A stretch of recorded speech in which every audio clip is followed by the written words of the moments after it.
Good morning, good morning. Good morning, anyone there? Good morning, all my students. Today is going to be another day for the online lecture. Okay, so please come to this online classroom.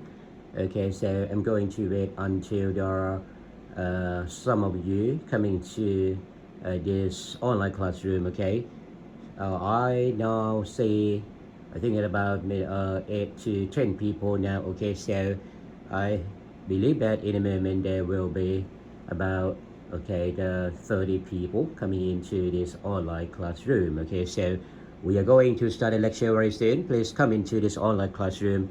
Okay, I hope that the broadcasting live on Facebook today, this morning, will not encounter any technical problems. Okay, but if you again have any problems, okay, if you encounter any problems, be it the problems with regard to audio signals or video signals, I would be most grateful if you could have just sent messages to inform me, okay, of the possible technical problems which you encounter.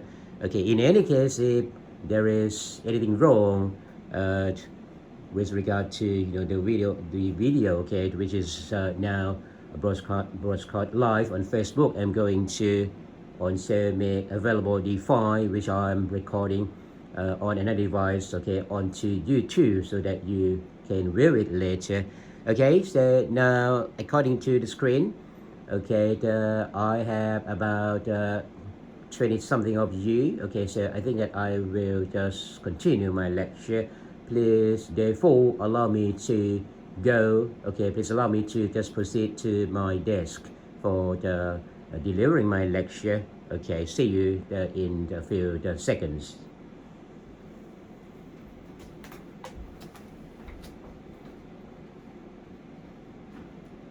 Okay, good morning again. Good morning. Okay, today it is indeed a very good day. Okay, in fact, this week it is the Chinese New Year week. Okay, we will have the New Year Day, the Chinese New Year Day. I think that it's on this coming Thursday. Okay, so that's why I try to a little bit have some Chinese New Year atmosphere by wearing the Chinese costume. Please just allow me to go to our online classroom, okay, the private group, okay, in order for me to know, okay, in order for me to see myself, okay, on this device.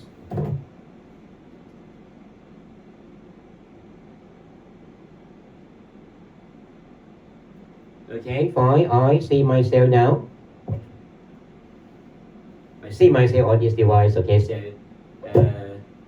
if you send me any message, okay, to inform me of something, okay, urgent, for instance, if you just inform me that you encounter some technical problems with respect to the audio signals or video signals, okay, I should be in a position to see your messages just in the nick of time. Okay, so back to the lecture now. Okay, so remember last week we talked about what? Last week we talked about causes of invalidity of a juristic act. Remember, once a juristic act is made, it does not mean that it is going to be given legal effect. Okay, so in some cases, a juristic act in question, okay, may become void. In some cases, it may become voidable. Okay, depending on the factors, okay, which in a way, vitiate the will of the party, or depending on the factors which may render the juristic act to be, to be found, okay, in some way, right? So remember, we have seen from our last week lecture that there are 1, 2, 3, 4, 1, 2, 3, 4, okay, 4 principal causes of invalidity. The first one, the one which we have indeed talked about last week, it is the lack of legal capacity, remember. And the remaining, okay, the remaining ones, we will talk about them this morning. The remaining causes of invalidity are as follows. First, the purpose or the object of a juristic act. Okay, secondly, okay, a juristic act may be invalid because of its failure to comply with the form prescribed by law. And finally, okay, and this is a very, very big topic, okay, that we will spend, I think that maybe about 2 hours talking about this, okay. A juristic act may become invalid because of impropriety or vitiation of will, okay. The will of the party may be vitiated by some factors, okay. Remember, a juristic act must be made out of free will of the parties.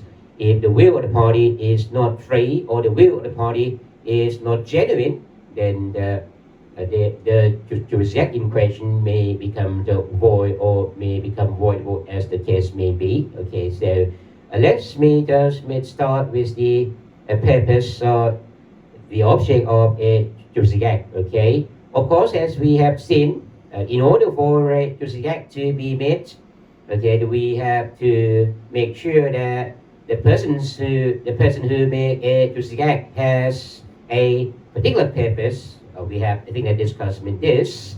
I think that 2 weeks ago, remember. And when an object or the purpose, okay, normally when we talk about purpose, we use the word object. When an object of a juristic act, okay, is not proper, okay, we may call the improper object, okay. Then the juristic act in question might not be given legal effect, okay. The law on this point, okay, on this issue, the law just specifies 3 main cases in which an object of a juristic act is problematical, and that will render a juristic act in question, okay, to be void, okay. The first one is that an object of a juristic act is indeed expressly prohibited by law, okay, it is expressly prohibited by law. The second one is that even though the object of the juristic act in question it is not expressly prohibited by law, but it is just impossible. Okay, it is impossible to be achieved. Okay, so that will also cause a juristic act, okay, to be void. The third one, the final one, is that the object of the juristic act, even though it is not, okay, prohibited by law, but it is contrary to public order or good morals. Okay, the law does not prohibits that, but the object is simply, contrary to public order or good morals. Okay, the three improper objects, okay, which render a juristic act to be void, okay, are specified indeed in section 150, okay, 150, okay, of the Civil and Commercial Code of Thailand. Okay, if you look at the wording of the section 150, any act, the object of which is expressly prohibited by law, this is the first one, okay, or becomes impossible, this is the second one, or is contrary to public order or good morals, is void. See, so if the object of the juristic act in question, okay, is either expressly prohibited by law or impossible or contrary to public order or good morals, then there is no reason for upholding that juristic act. That juristic act, okay, in accordance with section 150 of the Civil and Commercial Code, will simply be void. Right, so we are going to the details of these 3 cases in the due course. Okay, very, very shortly, in fact. For the object which is expressly prohibited by law, that is something very clear. In fact, if the law, okay, says that, if the law says that this is not allowed, this is not permitted, you should not do what the law prohibits. If you do what the law prohibits, that means that, okay, what you do is simply will what you do is simply void. Okay, if it is a juristic act, then that juristic act will become void. Okay, but for the second one, the second case is the case in which an object of a juristic act is not expressly prohibited by law, but it is what? It is just impossible. Well, it is that it is clear that if the object is unable to be achieved, then there is no reason for allowing that juristic act to be to in fact to stand. Okay, let's suppose that we have a contract. A and B make contract. Under that contract, A engages B to put a dead man to life. Okay, let's suppose that that A, he has just lost the loved one, maybe beloved the member of the family. Okay, so but he believes in the sort of the black magic. Okay, so he believed that well, somebody maybe from Cambodia or from has some black magic which can turn a dead man to life. So that's why A engages B, who A engages B, okay, who is believed to possess sort of special black magic, okay, in order for B to just put a dead man to life. In this case, a contract between A and B will not be given legal effect because it is simply impossible for a dead man to be put into life again. Right? So a contract between A and B here, even though the law says nothing about this, it is simply impossible to just attain the object of this contract. The object of this juristic act is just impossible, so that there is no reason for allowing that juristic act to stand. Okay, so I mean that this case, the case number 2 here, the case number 2 as expressed in section 150 is also quite clear. Okay, now with respect to the case number 3, okay, that means that the case where that an object of a juristic act, even though it is not expressly prohibited by law, but okay, it is contrary to public order or good morals. Okay, this is the case where even though the law does not impose on anybody any prohibition, but okay, it is something which is not socially acceptable. It is just socially offensive.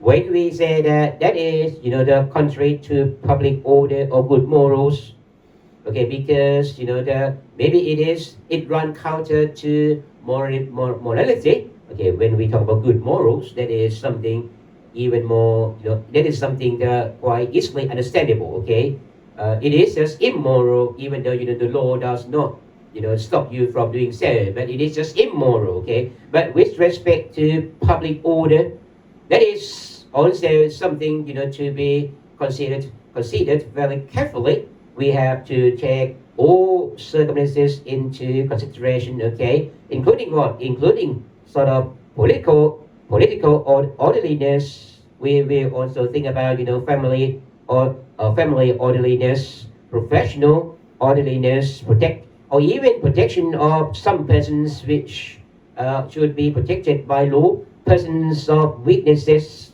Okay, if let's suppose that the law wants to protect some persons of weaknesses, okay, and a juristic act is made in order to undermine that protection by law, even though the law does not expressly prohibits that act, but that act has an object which is contrary to public order. Okay, if I give you some examples, let's suppose that A and B, they enter into a contract whereby A hire B, a woman, okay, to be his mistress.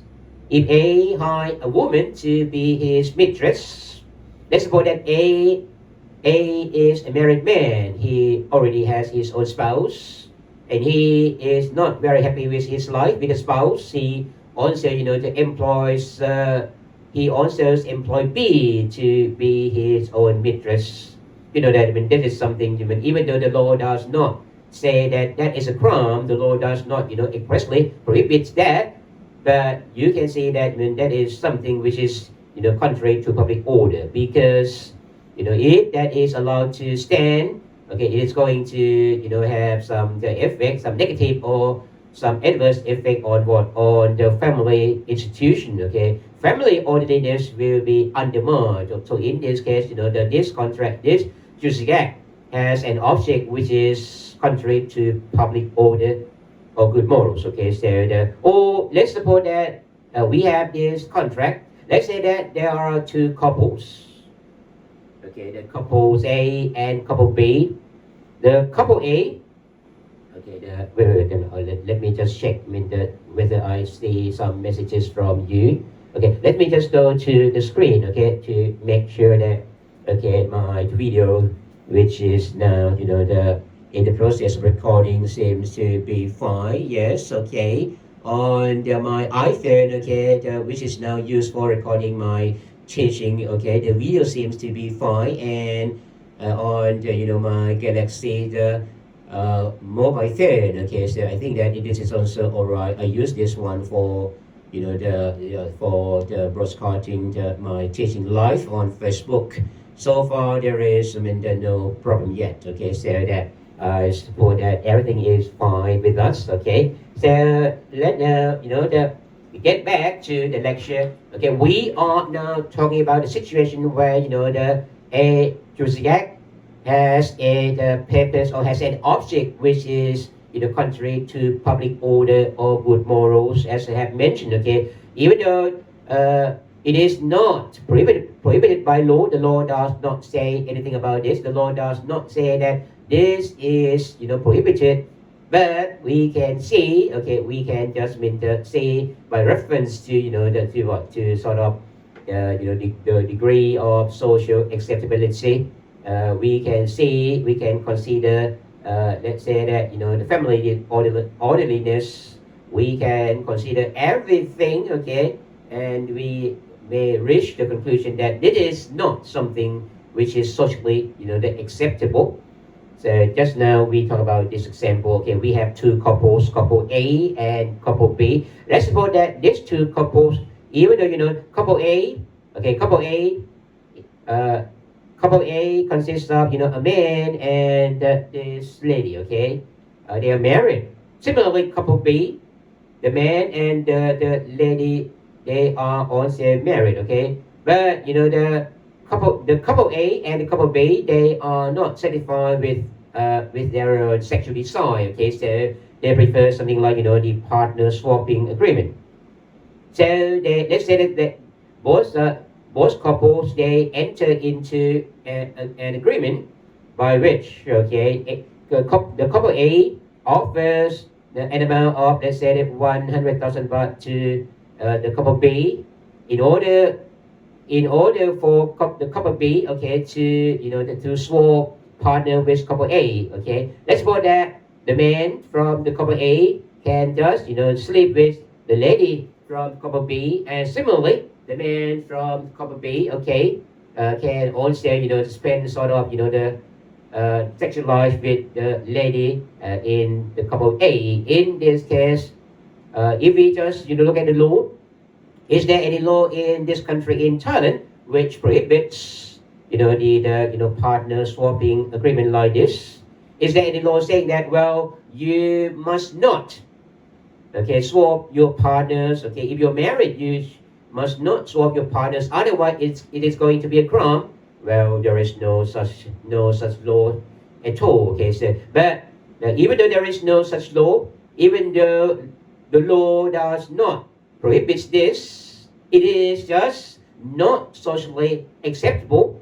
It is immoral. It is something against public feeling. It is something contrary to what is thought to be right by society. So that in this case, even though this agreement does not have the object which is expressly prohibited by law, but its object is simply contrary to public order or good morals, so that this contract, in fact this Juristic Act, it will become void, according to, if you look at, if we go back to the law again, if we go back to the law, again, we can see that this agreement will simply be void, okay, under section 150.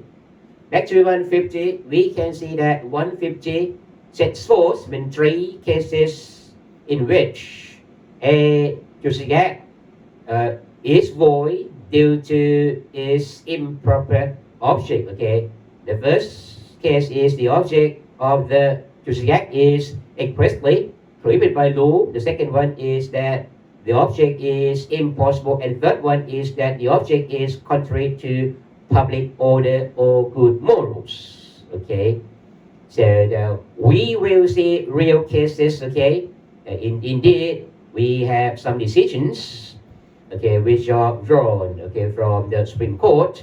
We have the Supreme Court decisions. Okay, in case number 1 here, it is a case which provides a very good example of an object of a Juristic Act which is expressly prohibited by law. Okay, that means that there is, there is an express statutory prohibition. Okay, in this case, we have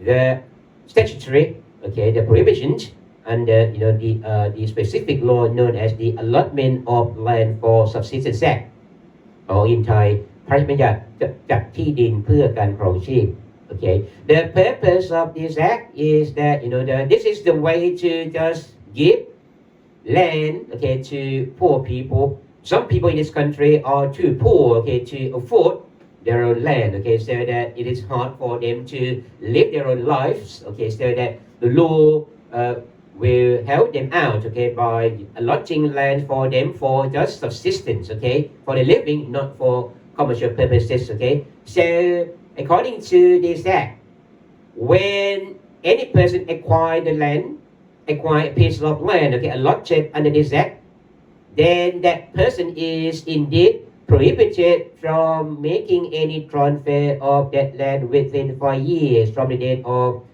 receipt of the land title document. Okay, so I mean, if a person is allotted land, okay, under this act within 5 years, within a period of 5 years, okay, as from the date of receipt of the land title document, then the acquirer is not allowed. Okay, in fact, the acquirer is prohibited expressly, okay, from this law, okay, by this law, okay, from making any transfer of the land. Okay, that is the prohibition, okay, which is found in section 12 of the Act. According to section 12 of the Allotment of Land for Subsistence Act, okay, within 5 years as from the date of receipt of a land title deed or a certificate of land use, look at the one which I put in the pink ink, the acquirer of the ownership in the land shall not transfer such land to any other person, okay, except a transfer by way of succession or by a transfer to a cooperative of which the acquirer is a member. Okay, so you can see that this is the prohibition set by the law. Okay, it is an express prohibition set by the law.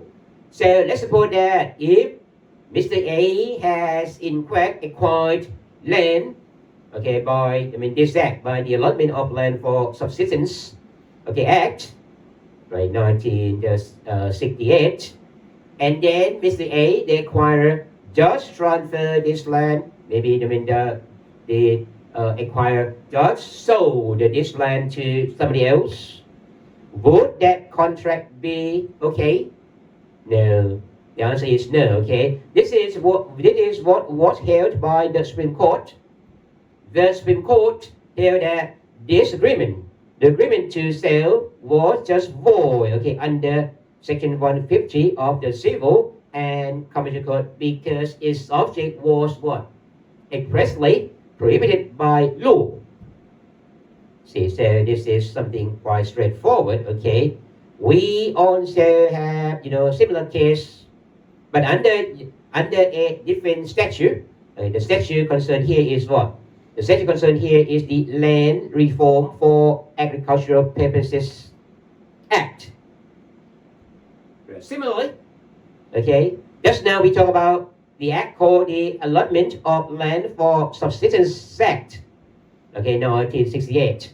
In addition to this act, in this country, in Thailand, we also have, the act called the Land Reform for Agricultural Purposes Act, and the purpose of this act is to grant land to farmers in order to embark upon farming, okay, in order to use the land for agricultural purposes.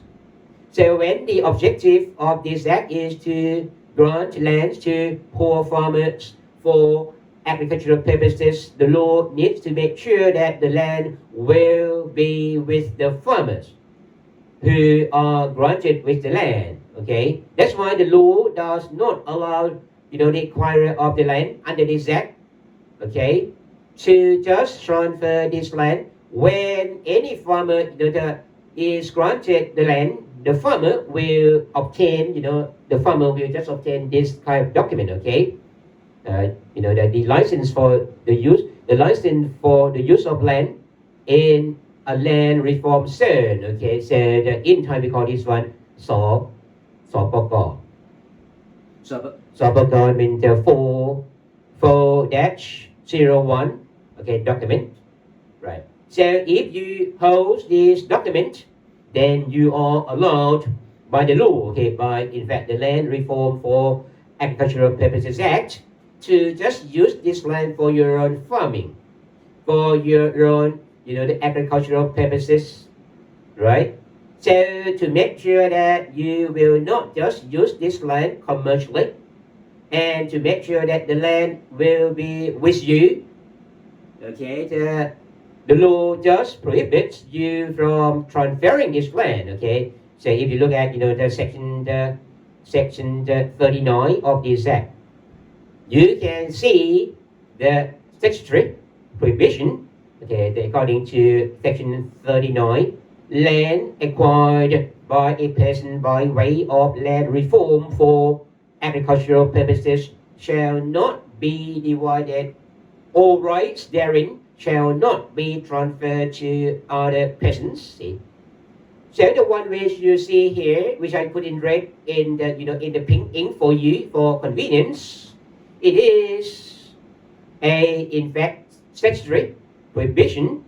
Okay, it is a direct or it is an express statutory prohibition, so that if you acquire the land, okay, under this act, under the Land Reform for Agricultural Purposes Act, then you will not be allowed by this law to just transfer the land at all.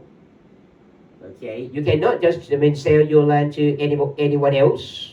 But the thing is that even though the law, okay, contains such prohibition, the person who acquired the land under this act just made an agreement to sell this land. So it was held by the Supreme Court that this agreement to sell was simply void, okay, because its subject was expressly prohibited by law. Okay, so this example also gives you a very good example. Okay, in fact, when we talk about what the law prohibits a person from doing with respect to the land, okay, we also see such prohibitions in the section 1304 of even the civil and commercial code itself. Okay, according to section 1304 of the CCC, okay, the code talks about the property which is reserved for the special benefit of the state. And section 1304 say that, okay, if any property is reserved for the special benefit of the state, it is considered as the domain public of the state. Or in Thai we call this one สาธารณสมบัติของแผ่นดิน. When any property, normally the land, okay? When any property on the land has become the domain public of the state, then it cannot be transferred because section 1305 expressly says that, okay, this property is inalienable. It is not, okay, allowed to be transferred at all, okay, unless by virtue of special law, by virtue of the law passed by Parliament, or by virtue of a royal decree. Okay, if there is no specific law, if there is no specific legislation passed by Parliament to allow you to transfer this land or this property, the domain public of the state, and if there is no royal decree allowing any transfer of the domain public of the state, then that domain public of the state may not be transferred. The thing is that when the property in question, okay, when the property under this, in this case, became, the domain public of the state, the person concerned just made an agreement to sell, okay, and the person also made, in addition to an agreement to sell, a person also made a contract of sale in order to transfer that land from that person to, the other party, okay? So the Supreme Court held that these two contracts, these two juristic acts, namely, the agreement to sell and also the contract of sale, were void simply because their objects, okay, the objects were expressly prohibited by law. So I mean that this is also something very, very straightforward. Okay, now we will look at another case which has been brought before the Supreme Court. In another case which was decided in, in 2003. Okay, in this case we also have, an act of Parliament known as, the Sankhya Act in Thai. พระราชบัญญัติคณะสงฆ์ that this country, Thailand, it is the Buddhist country. It's the country that in which Buddhism is the national religion. Okay, so we have in this country, in Thailand, okay, we have, the act to to make sure that the operation of, the Buddhist affairs is going on very well. So we have, the Sankhya Act. The Sankhya Act, of course, talks about so many things, including the Buddhist, the so-called the Buddhist ecclesiastical land, the Buddhist ecclesiastical land, okay, or Sankhya land. In Thai we call this one Thi Tharani Song, which land will become, the Buddhist ecclesiastical land. It is the land which is donated to a temple. If you have a land, if you have your own land and you donate your land to a temple, then that land, of course, it will become the temple land, okay? We call this one, the Buddhist ecclesiastical land. When it has become the Buddhist ecclesiastical land, the law does not, okay, the law does not allow its transfer to anyone else.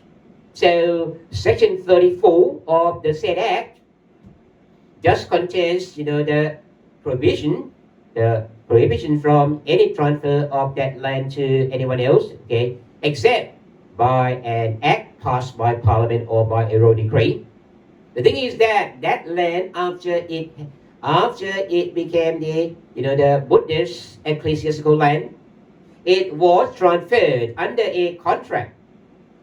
Okay, it was transferred to a buyer. So in this case, we have a contract, okay, a sale of this land, okay, in order to transfer the land, okay, which was the Buddhist ecclesiastical land, to a buyer in this case, so that it was held by the Supreme Court that this transfer was void because, its object was expressly prohibited by law. So it became just void according to section 150 of the Civil and Commercial Code, okay? Okay, in fact, we have seen a lot of cases like this, okay, in the Supreme Court, right? Now, right, A while ago, remember we looked at the Supreme Court cases on Juristic Acts, the object of which became what? The object of which was prohibited by law. Okay. Now we will look at some cases which have been brought before the Supreme Court. The cases which are concerned with the Juristic Acts, normally contracts. Okay. The object of which was contrary to public order or good morals. Okay, as we have seen, right, when we want to determine, okay, whether or not an object of the Juristic Act in question run counter to run counter the public order or good morals, we will have to take all circumstances into consideration, okay, including political orderliness, including family orderliness, including professional orderliness, and sometimes we need to look at the protection of persons who are in the weak positions, or sometimes we have to look at some other matters. So everything will have to gather into our consideration. Everything will have to be taken into account in order to reach our conclusion as to whether or not an object of the Juristic Act in question is contrary to public order or good morals. Okay, we should, in this case, we should look at the examples from even decisions of the Supreme Court. In one case, which was decided by the Supreme Court in 2003, okay, in this country, in Thailand, as with other countries, we have the specific legislation, to make sure that if you are a worker, if you enter employment, then your life is going to be looked after by the state, so that we passed the Social Security Act, 1990, or in Thai พระราชบัญญัติประกันสังคม remember. So if you enter the workforce, if you are an employee, then you will be subject to Social Security. It is something mandatory. You will have to be socially secured, of course.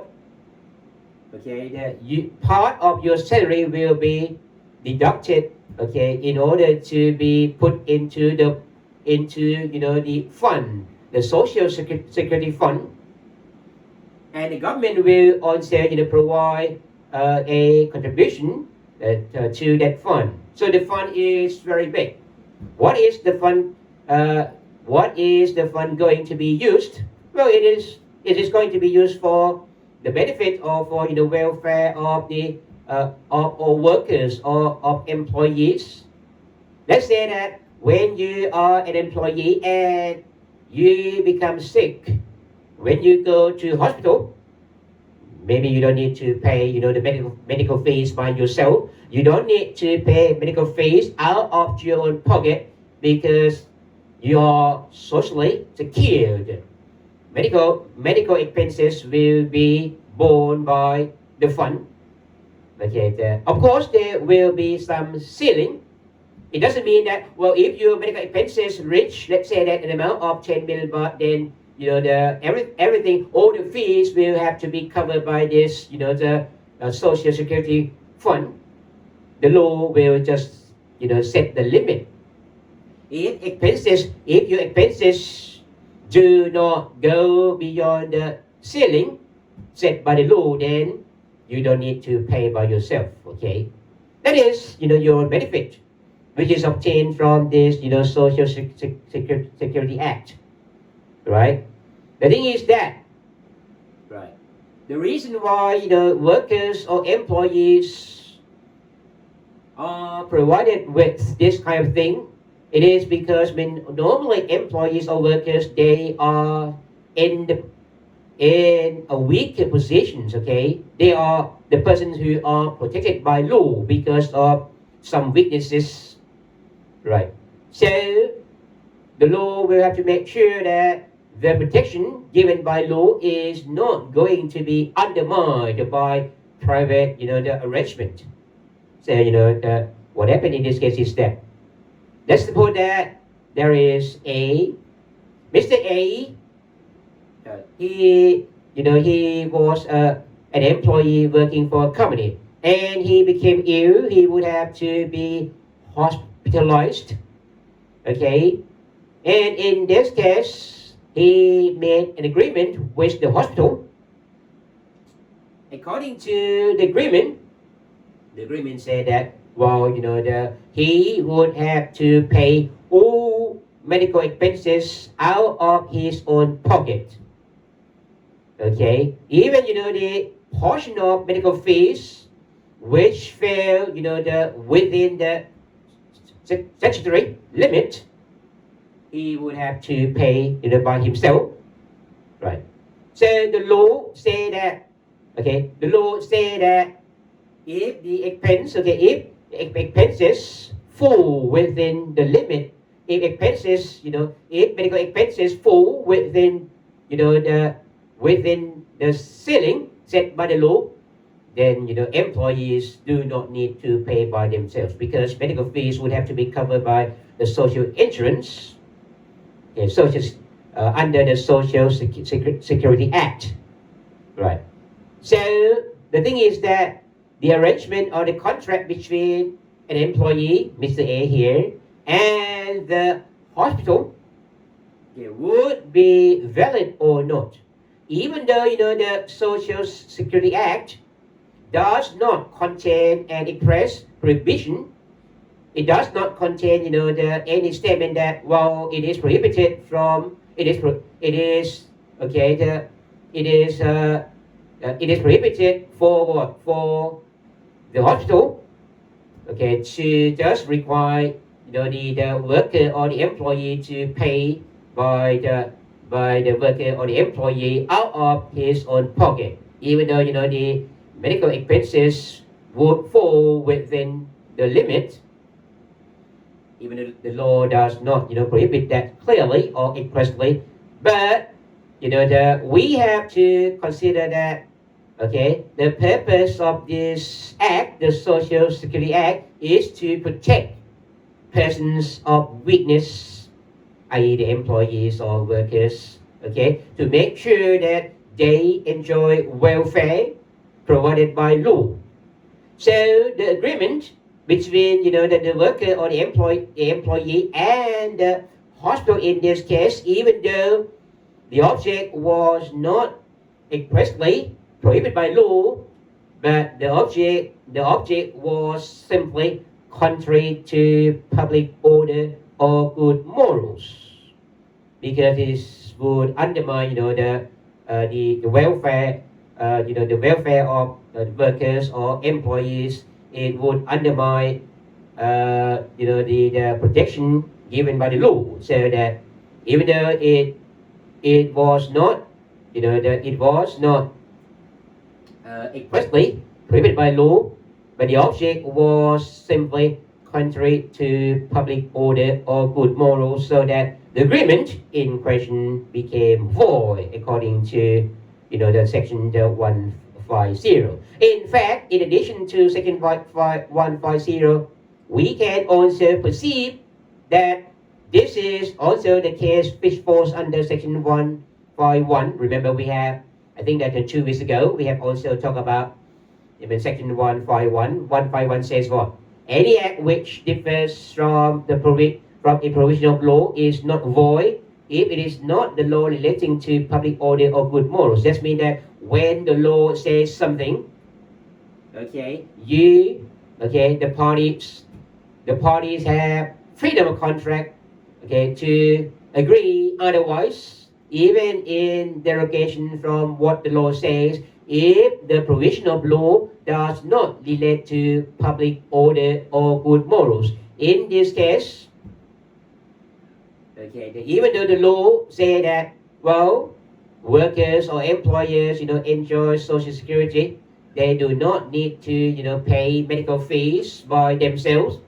If, the medical fees fall within the statutory limit, right, even though the law says so, but the parties A and B, okay, may even, normally the party may agree otherwise, but in this case, the reason why the parties cannot agree otherwise is because the provision of law, in this case, it is the provision of law which relates to public order or good morals. Okay, so that the parties, when the worker in this case, the employee in this case, and the hospital could not agree otherwise. They could not agree in the way, okay, derogatory from the provisions of law. Let's say, the facts in this case, in fact, fail, within both section 150 and 151 indeed. Right? Now we are going to look at another case, the case which deals with, an object of a Juristic Act being contrary to public order or good morals. Okay, look at this case, look at case number 2 here. Again, it is the case from the Supreme Court. Okay, decided in the 2003 and also the 1994. In fact, 2 cases of similar facts. Okay, in this case, right, in this case, do I make a mistake with respect to the numbers of the case? Okay, okay, fine. Okay, Supreme Court cases. This Supreme Court decisions number 375/2537 and number 4842/2546. You don't need to memorize the numbers. Okay, I will not have a test on your memory in the in terms of numbers. You don't need to memorize the numbers of the provisions of the Supreme Court. You don't need to memorize the numbers of the provisions of law. In this case, let's say that, let's put there are A and B. A, let's say it is A. He just committed a criminal offense, and this criminal offense, it is a non-compatible offense. The word non-compatible offense is that, okay, it is not allowed for the parties to just drop the case. Okay, in Thai we call this one ความผิดอันยอมความไม่ได้. It is not possible for the parties concerned to just settle cases in order to settle the case in order to drop the criminal liability. Okay, so in this case, A, he committed a non-compatible offense against B, so that B became a victim of this crime. Afterwards, A and B, they made they made an agreement whereby A paid money to B in order to drop this criminal offense. So A told B like this. A told B, well, B, I know that I have done something wrong. Okay, this is a crime, and that this is a non-compatible offense, but I want you to drop this case for me. I will pay you money.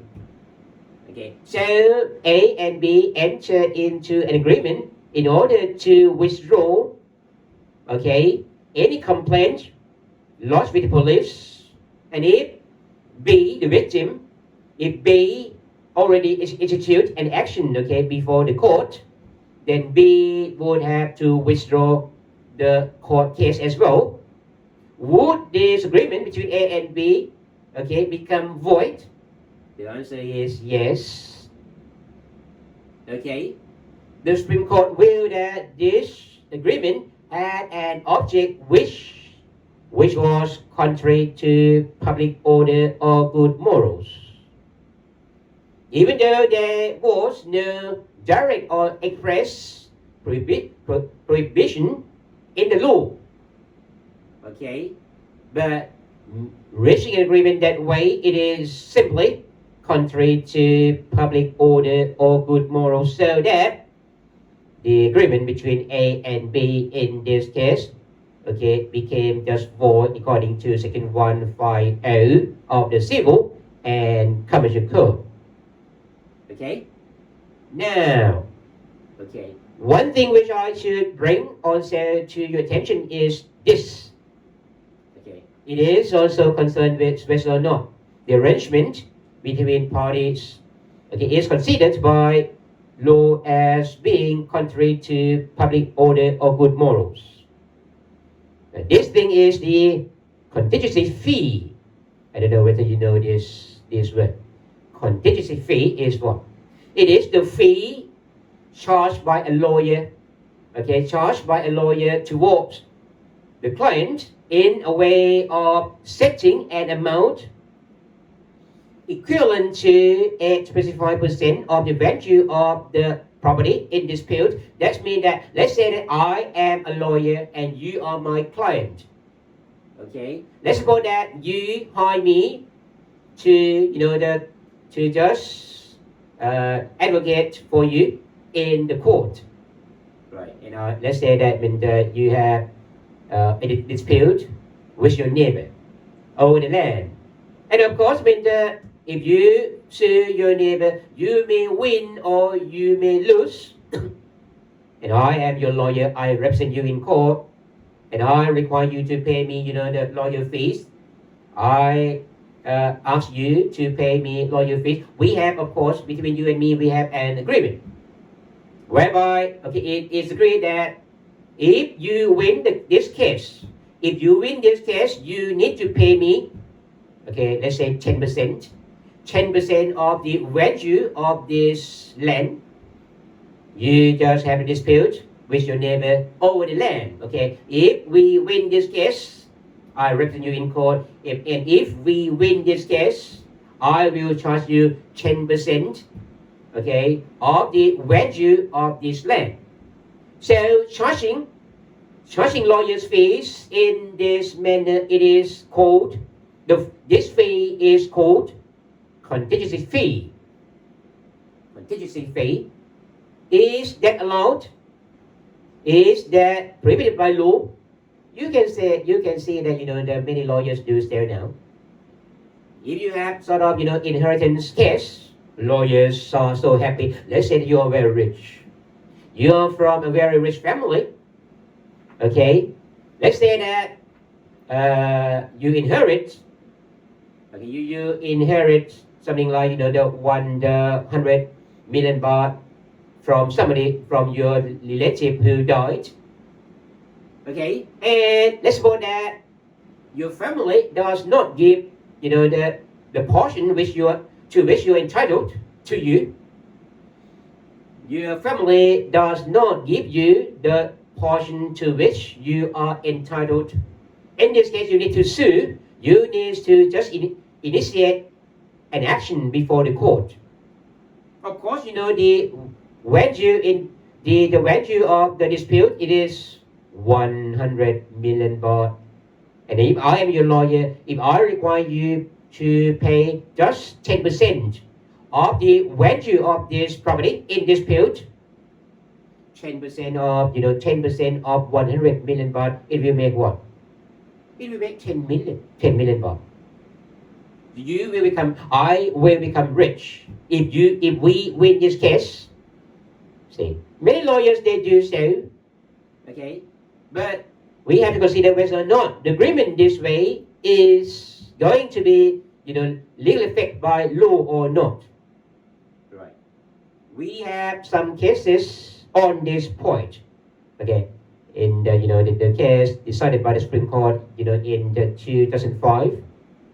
The Supreme Court held that the arrangement or the agreement in this manner would be void under section 150 of the Civil and Commercial Code, because even though it is not prohibited by law, even though its object is not expressly prohibited by law, its object its object would be something contrary to public order or good morals. Okay, the Supreme Court held that, well, the lawyers should not reap benefits from litigation like this, even though the law does not set, express prohibitions on this point. To make arrangements in this manner or in this fashion will not, be socially, will not be socially acceptable. It is contrary to public order or good morals. For your information, I should also tell this fact to you.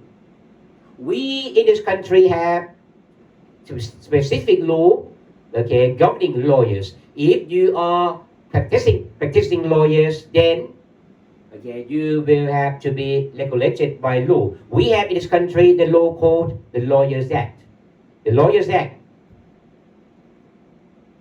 The old version, of legislation is called the Lawyers Act, the 2477 or 1934 AD. Right, it's an old act, of course. This old act was now repealed and was replaced by a new act called the Lawyers Act, the 2528, which is in the year 1985. In the old act, in fact, contained a direct or express prohibition on contingency fee. The old act just expressly prohibited the charging of contingency fee by lawyers. So that, if in the old days, if any lawyer just charged contingency fee, then the contract between lawyers and the client would become void because its object was expressly prohibited by law. But now, the law no longer, the new act, the Lawyers Act, 1985, no longer sets the express prohibitions on, contingency fee, and regulations which have been issued by virtue of this parent act do not set any prohibition like this. The thing is that even though this new act, the Lawyers Act, 1985, does not contain any express prohibitions of the charging of the contingency fees. If any lawyer charges this kind of fee, it can also be considered as something contrary to public order or good morals. Right, that's why the law also, the courts also apply section 150. That 150 in the past, which is concerned with an object of a Juristic Act being contrary to public order or good morals. So we can see that in one case, the case which was decided by the Supreme Court in the year 2000. The Supreme Court went forward to explain why the object of this Juristic Act, in fact the contract between the lawyer and the client, which allowed the lawyer to charge this contingency fee, was considered to be contrary to public order or good morals. The Supreme Court just says this. If you look at the judicial speech, the Supreme Court said that, well, a person registered as and granted a license to practice as a lawyer is socially obligated to practice and behave in accordance with lawyers' professional ethics. I try to make it short, by looking at the part which I put in red ink for you. Lawyers should therefore refrain from making agreements with clients to the effect of allowing themselves to have direct interest in litigious action, to the extent prejudicing the discharge of such duties. So, according to the Supreme Court, okay, even though this kind of arrangement or agreement does not have the object which is expressly prohibited by law, but its object is simply contrary to public order or good morals. Lawyers should behave, okay, in accordance with the professional ethics, okay. They should discharge their duty in the way which does not, okay, undermine professional ethics. Okay, so the lawyer should refrain from making agreement with clients to the effect of allowing themselves to have direct interest in the litigious action. Okay, to the extent prejudicing the discharge of their duties. Okay, so this is what has been clearly pointed out by the Supreme Court. Okay, we also have one more case which provides a very good example of a Juristic Act, the object of which then run counter to the public order or good morals. In this case, which was decided by the Supreme Court in 1986, okay, in this case there was an arrangement or an agreement between a man and a woman. This man was in fact married.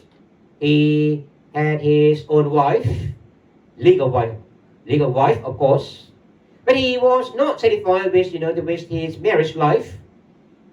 What he did is this: he agreed with another lady, let's say B. Okay, he just agreed with the lady in order for the lady to live with him, okay, to just cohabit with him as a mistress.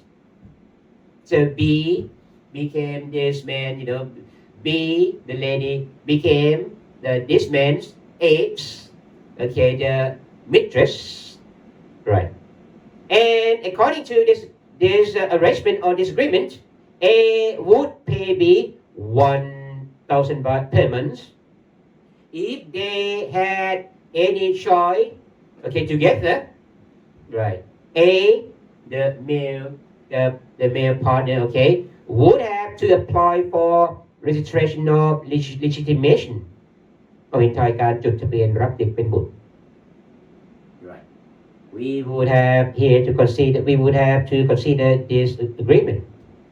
Okay, we can see that the object of this agreement, even though it was not expressly prohibited by law, the law does not say expressly that you are prohibited from from living with anyone as a mistress. Otherwise, it is going to be a crime. The law does not say so. But we can see that if this kind of thing is allowed in society, then the family institution will be what? Will be ruined. So that this is not something socially acceptable.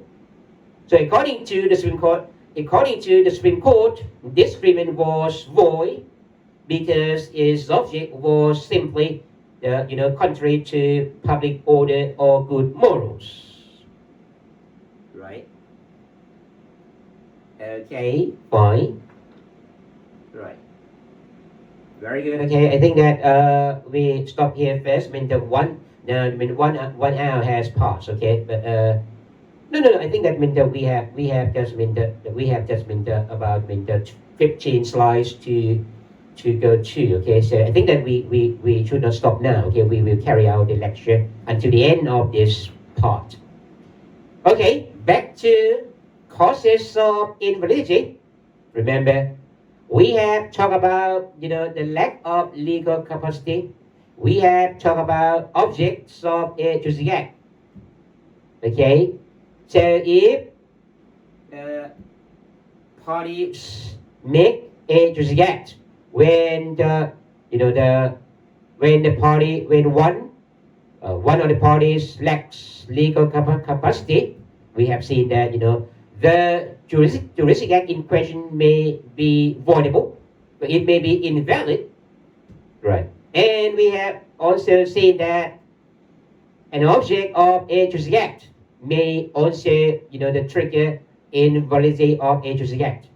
If the object is expressly prohibited by law or impossible or simply, okay, or it's just or simply what contrary to public order or good morals, then that is also that is also a cause of invalidity of a juristic act.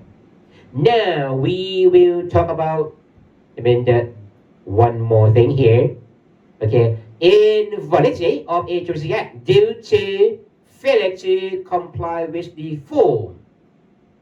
Failure to comply with the form prescribed by law การไม่ปฏิบัติตามแบบที่กฎหมายกำหนด Okay, so we will look at the form prescribed by law. Okay, so in this country, as with other countries, our law, okay, requires some the juristic acts to comply with the form prescribed by law. Okay, the form prescribed by law, even though normally, usually in general cases, the law does not require a juristic act to comply with any particular form, but in certain cases, the law requires a particular juristic act to be in the form prescribed by law. Right, we have to look at we have to check whether or not if A and B make a particular juristic act, okay, whether that juristic act is required by law to comply with the form prescribed by law. Right. A and B, let's suppose that they make a contract. Normally, okay, A and B have the so-called party autonomy. According to the party autonomy principle, persons as private individuals may make a juristic act in any way they like, so that normally the law does not require any particular method or procedure. But in some cases, okay, as a matter of certainty or public trust, the law requires particular juristic acts to be in the form prescribed by law. If A and B wants to make that juristic act, okay, which is required by law to be in the form, okay, to be in the form prescribed by law, then A and B need to make sure that they comply with the form prescribed by law. If they do not comply with the form prescribed by law, the consequence is that juristic act will simply be void. This is what is said in Section 152. What is said in Section 152 of our Civil and Commercial Code? Any act which fails to be made in conformity with the form prescribed by law is void. This is the wording in Section 152 of the Civil and Commercial Code of Thailand. Let me just check the screen, okay, to make sure that everything goes on well, okay.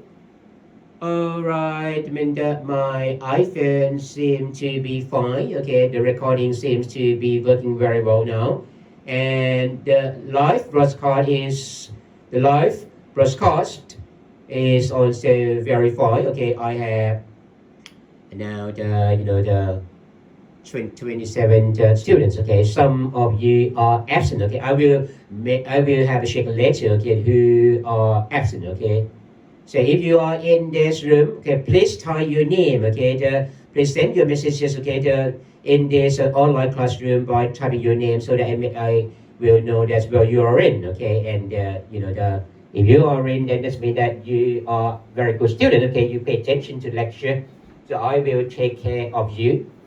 Okay, I will just take care of you. Okay, you will be fine, right? But for those who do not come to this online classroom, I don't know whether because you are ill, whether you are you are sleeping at home now. Okay, normally online classroom you encounter this problem because it is very hard to compel students to come to class Unless I when the resort to some other application, okay, whereby your attendance is automatically checked. But on Facebook Live, on Facebook Live, it is hard to check your attendance. So that if you are here, if you come here, please type your name, okay, leave your name, so that I will know that you are in this room. Okay, you are present during my lecture, right? So now, when we talk about the form prescribed by law, okay, we can have three groupings. The first group is the one in which the law, okay, the law expressly specifies that failure to comply with the form prescribed by law will render a juristic act to be void. The law says very clearly. The second group, it is the group in which the law, okay, the law prescribes the form, and the law specifies particular consequences of non-compliance. That means that the law says, okay, the law says that if you do not comply with the form, then here are particular consequences of non-compliance. Okay, this is the second group. Okay, now we come to the third group, group 3. Group 3, it is the group where the law does not say anything about the consequences of failure to comply with the form prescribed by law. The law requires any particular form, but the law does not say that if you do not comply with the form, what are going to be the consequences of non-compliance. Okay, so we will go to each group right now. Okay, beginning with the group 1. In group 1, it is a group in which the law requires parties to comply with the form prescribed by law, and okay, the law says clearly that non-compliance will cause the juristic act, okay, to be void. In this group, okay, we have a variety of forms. The first one is writing. The second one is writing and registration with the competent official. Okay, we can see that in this group number 1 here, sometimes the law requires, okay, writing. If A and B make a juristic act, okay, or if let's say A alone, if he makes a unilateral juristic act, he needs to comply with the form prescribed by law. Okay, or in the case of a bilateral juristic act, if the law requires any particular form, A and B, who are the parties of this juristic act, will have to comply with the form. Okay, the law may require that a particular juristic act, let's say a contract of hire purchase สัญญาเช่าซื้อ to be made in writing, and the law say clearly that if it is not made in writing, then it will become void. We have an example from section 572 paragraph 2. Section 572 paragraph 2 say that a contract of hire purchase is void unless made in writing. See, so the law prescribes a form, and the law says clearly that if this form is not observed, then the juristic act in question will be void. Now, look at the writing plus registration with the competent official. Sometimes the law requires, let's say that a contract to be made in writing and to be registered with the competent, okay, the official. Okay, let's have a look at a contract of sale. A contract of sale of immovable property, according to section 456 paragraph 1. Okay, this section provides as follows: a sale of immovable property is void. See, it is void unless it is made in writing and registered by the competent official, okay, competent official, it must be made in writing and it must be registered by the competent official. Right. Otherwise, it will be void. See, this is an example where the law says clearly that this Juristic Act will have to be in this form, and if it fails to comply with this form, it will be void. Right. Also, we can in the first group. Remember, group one. Group one is what? Group one is a group where the law require the form, and the law the law says say clearly that failure to comply with the form will render the Juristic Act to be void. In this group, we also see specific form. Just now, in this group, we see the form. We see writing as a form. We see writing plus registration as a form. Now, we see specific form. The law just requires specific form. The most striking example is a will. Pinai, or you can call last will and testament. Before you die, you may just execute your will. In this country, there are 5 ways. There are 5 forms of will. You may just make your will in the form of a normal will. You may make your will in the form of a polygraph document. You may also make the public document will. พินัยกรรมแบบเอกสารฝ่ายเมือง You may also execute the secret document will.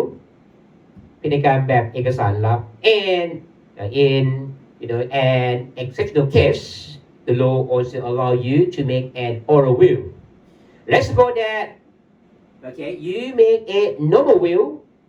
พินัยกรรมแบบธรรมดา According to section 1656,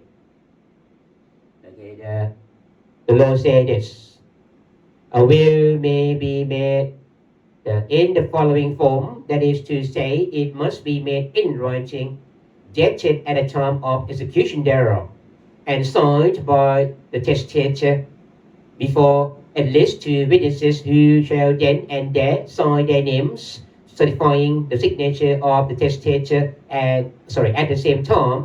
The testator here is the one who made the will, who ทำพินัยกรรม According to section 1656, which addresses a normal will, we can see that the form for these wills is very, very specific. The law requires this will to comply with this requirement. The forms consists of 5 elements. First, writing. The second one is the date of execution. The third one is the signature of the testator. The last one is the signature of at least 2 witnesses. See, so there are 4 the elements: 1, 2, 3, and 4. So if you make your will in the form of a normal will, make sure that you comply with this form consisting of these 4 elements, otherwise your will be void. The law also addresses in the section 1705 that if you make a will in the form of a normal will under section 1656, in the way which is not in compliance with the form prescribed under section 1656, then your will become void. Section 1505 states a will or clause in a will is void if it is executed contrary to the provisions of section one of, there are many sections, one of which is section 1656. That means that if you make a will in a manner not complying with the requirements in section 1656, of course the formal requirements prescribed by law, then your will simply be void. See, Now we are coming to the second group. The second group is the group where the law specify the form, and the law, okay, specify also the consequences of non-compliance. Okay. The law just coming back to group one first, to make sure you know where we are now. Okay. Remember, we now talk about failure to comply with the form prescribed by law, and we classify into three grouping. Okay, A, B, and C. Right. Just now we talk about group one, where the law expressly specifies where the law specifies the form, and the law says clearly that non-compliance with the form will render a jurisdiction to be void. Group two is that the law, group two, group B here is that the law prescribes the form, and the law specifies particular consequences of non-compliance. The law does not say clearly that non-compliance will render the jurisdiction in question to be void, but the law specifies particular consequences of non-compliance. Okay. In this group, the group where the law requires the form and the law specifies the particular consequences of failure to comply with the form, we can say an example from a list of immovable property. A list of immovable property for a term longer than 3 years. Let's say that you just rent a house for 4 years. Okay, this is a list of immovable property for a period longer than 3 years. In this case, the law says this. You need to make sure that your list is in writing and registered. So in the case of a list of immovable property for a period longer than 3 years, the form is that the contract be made in writing and be registered. Okay. The law doesn't say that if you do not comply with the form, then this list is void. The law doesn't say so. But the law says this. If you do not comply with the form, then your list can be enforceable for just 3 years. If you do not comply with the form, i.e. the writing plus registration, then your list is fine, but your list is enforceable only for 3 years. Let's suppose that if you just rent my house for 4 years, okay, and we have made a contract, we may have a contract in writing, but I do not register this contract at the land office. In this case, this contract can be valid.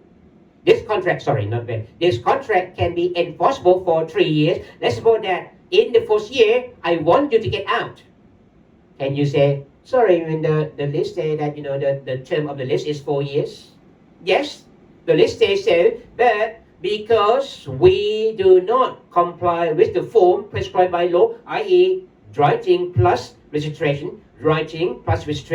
In this case, the contract is enforceable for just 3 years. During the first 3 years, you can enforce all rights, okay, under this list, but after the 3-year period, then you have no rights. So I can just ask you to get out. I can just evict you, comply. Right. Now we are coming to the last group. The last group is this one. Okay. The law requires the form, but the law does not say anything about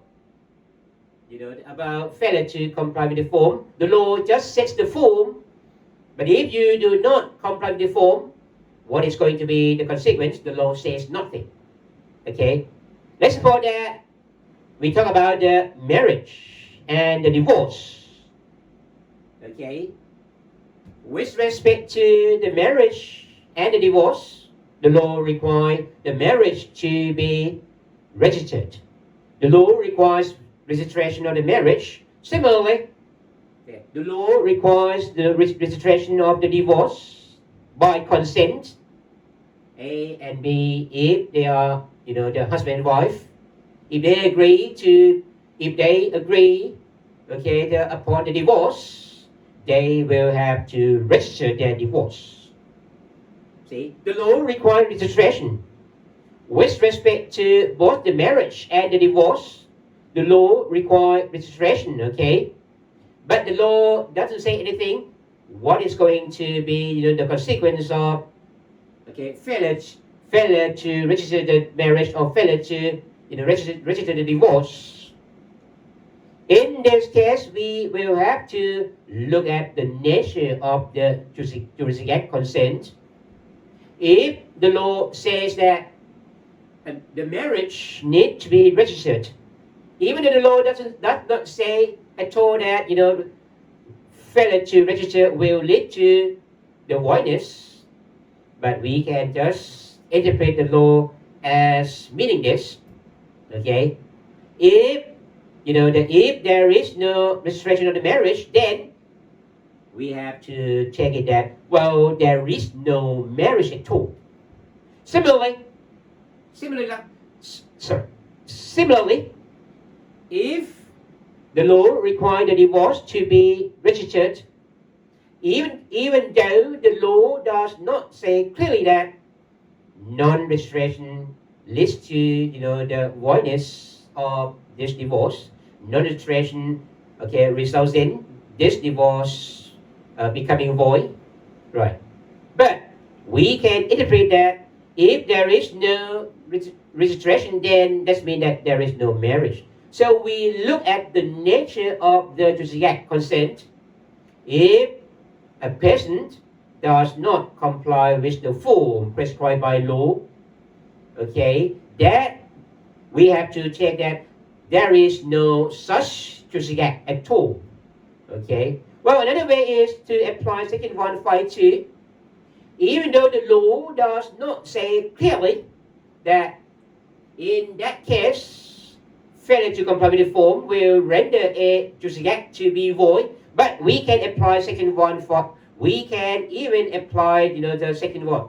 We can apply Section, in this case, 150, because 150 say that failure to comply with the form, will render a Juristic Act to be void.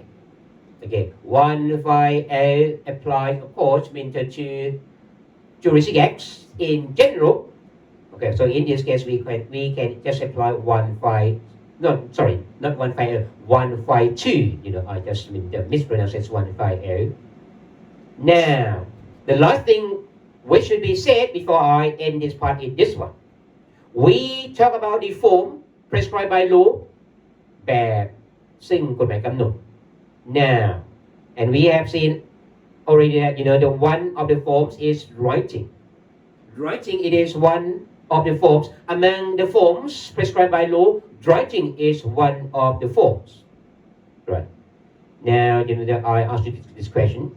Sometimes, we come across, a provision of law which require you to do something, which require you to have, written evidence for something. Let's suppose that the law say that a loan agreement, if you make a loan agreement,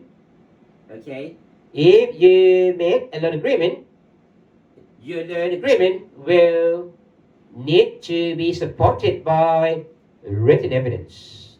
If the law says something about, evidence in writing or written evidence, is that a form? In the case of a loan of money, in an amount exceeding 2,000 baht Thai law, according to Section 653 of the Civil and Commercial Code, this contract, this loan, need to be supported by written evidence. Is it a form? If A and B, they enter into a loan of money and their contract does not have any written evidence that say that, they just make the contract verbally, will that contract be void? You know that if we go back to section 152, of course, applies to all juristic acts. Remember, 152 say that 152, says that if the law prescribes any form, failure to comply with the form will render a juristic act, okay, to be void. Right. In this case, if this loan agreement is not supported by any written evidence, will it become void? If you think that written evidence is a form, you will have to answer that, well, yes, if this contract is not supported by any written evidence, then it will become void under section 152. But the thing is that with respect to the requirement as to written evidence, it is not in Thai law. It is not considered as the form prescribed by law. Okay, it is just the evidential requirement. It is the evidential purpose. The law makes sure that you need to have the written evidence for an evidential purpose. Even though the contract is not supported by any written evidence, it is not void, but it is just unenforceable by action. It is not enforceable by action, okay? That means that, let's say that I lend you money, okay? A lends B money in an amount of, the 100,000 baht. In this case, A and B have made a contract verbally without anything in black and white. You have received my money. B has taken money from A. If B is honest, if B pays, the money back to A, that is fine. The contract is valid. So the payment which is made under this contract, it is also valid. If you pay money, you cannot get your money back because the contract is not void. Okay, but the thing is that if you do not pay me back, can I sue you? Can I just initiate an action in court?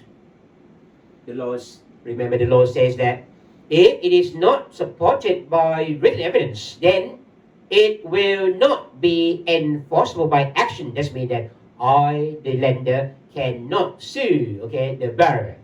So I run the risk. The contract is fine, the contract is not void, the contract is there, but the thing is that if one of the party is in breach of the contract, then the other party may not sue the breaching party. The innocent party may not initiate any action before the court. Okay, so to just conclude, the requirement, okay, the requirement as regards written evidence is not considered by Thai law as the form, but it is just the evidential requirement. It is set for an evidential purpose. Failure to comply with the requirement as to the written evidence will not render the juristic act in question to be void, but it will render that juristic act to be simply unenforceable by action only. Just unenforceable by action, not void. Okay? So this is something to make clear, okay? So, we have seen again causes of invalidity. We have seen, the cause of, we have seen, the lack of legal capacity as one cause of invalidity. We have seen, the improper object as one cause of invalidity, and we have seen non-compliance with the form prescribed by law as one cause of invalidity. Okay, we will have a break for about 10 to 15 minutes. After that, we will talk about the final cause of invalidity, the impropriety or vitiation of will. The will of the party is improper. The will of the party is not genuine or is not free. Okay, so we will talk about the situations where the will of the party may not be free will or may not be the genuine will, so that the juristic act in question may be invalid. Okay. Okay, fine. About a short break. Okay, about 10 to 15-minute break, and after that we will resume the class. See you very soon. Okay. Also, before I end this part of lecture, okay, because today it is the Chinese New Year as well. Okay, so let me just sorry, today is not Chinese New Year, but in a few days, okay, in a few days, this week we will have the Chinese New Year. So let me just present to you, okay, my best wishes for Chinese New Year as well. Okay, I will just address Chinese New Year wishes also in my second half of the lecture. See you very soon. Thank you.